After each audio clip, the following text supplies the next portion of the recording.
Hello, everyone. It is our time to chat with Father Pat on this Friday. And Father, thank you for being with us. And let's hear a little bit about what you have going on what we have going on this weekend at St. Simon and Jude. I know that the Infant of Prague Mass and celebration is this weekend. Yeah, Saturday, it's an all day. We're having a novena to Infant Jesus of Prague.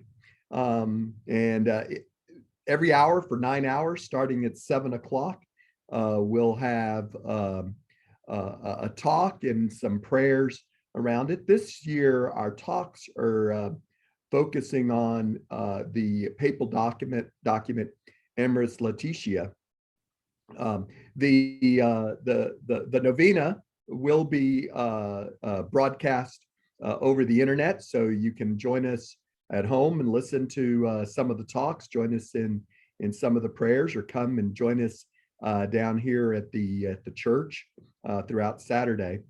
The talks are an important set of talks. You know, the document Amoris Laetitia was kind of controversial when it came out. It was really controversial because of one chapter, chapter 8 of the document, that some people felt the Pope was a little bit too ambiguous about marriage and divorce and those things, and that he wasn't tight enough.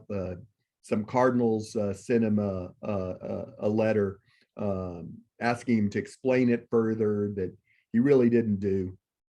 You know, the two things. One, first off, that was one chapter in this document. This document is a wonderful document on the family, has a lot of good information about the family. And so we shouldn't ignore it just for that one document. But, with Pope Francis, two things. He wants to generate dialogue. He believes he doesn't have all the answers, that he wants to generate dialogue, particularly among his brother bishops. And two, he respects his brother bishops, and he respects what they do. And so he doesn't come down on them. When you think about the things that most people complain about Pope Francis about, they complain about that ambiguity, and they complain about, well, he's letting bishops do other things. Not that he himself is doing them, but that these German bishops or these French bishops or these bishops over here are doing things that, are, and Pope Francis really wants to create just a healthy dialogue amongst his bishops. He believes that's the way to the truth. Pope John Paul II was truth through philosophy. Pope Benedict was truth through theology. Pope Francis really is truth through dialogue and talking about things. And so he will leave things a little bit more ambiguous. But putting that aside, the document is really a great document on the family. And so I encourage you, you'll hear more about it. It's the 5th anniversary from the document. So they have declared this is the year of the family.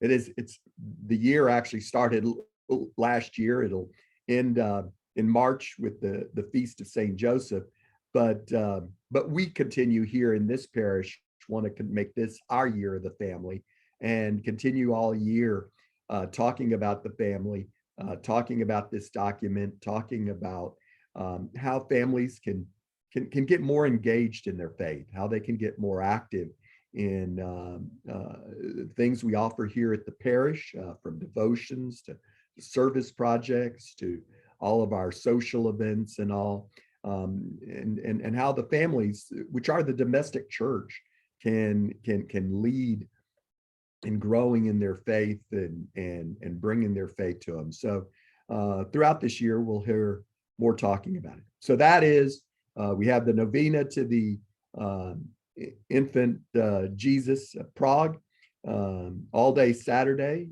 Come by, join us for a holy hour sometime during the day. It'll cap off with a special mass. The 5 o'clock mass will be special for the Infant Infant Jesus of Prague. Yeah.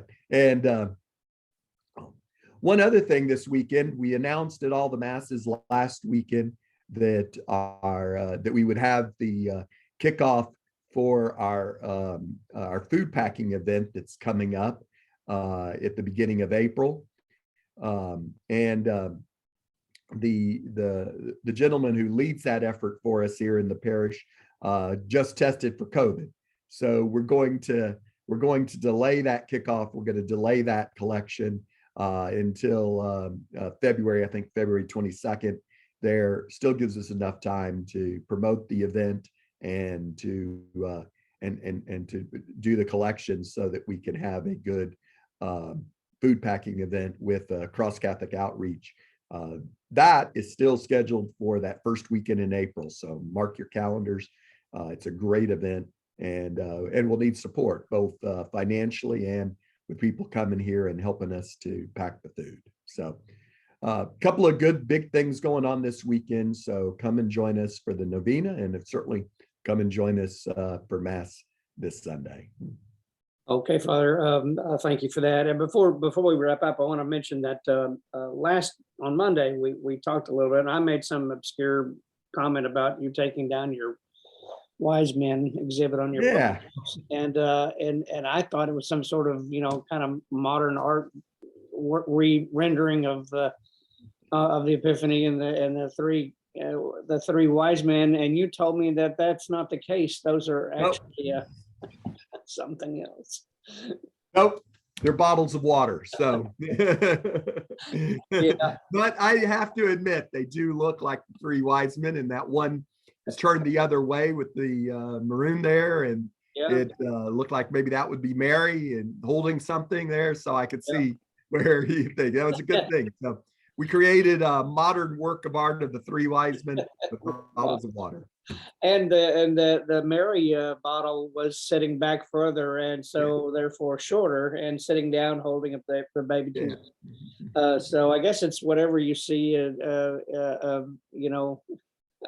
I'm not going to get philosophical about it. I guess my eyesight's just growing weak or something. So, all right, Father, thanks for explaining that, and we'll talk to you on Monday. Have a good weekend. All right, good night. Take care. Okay.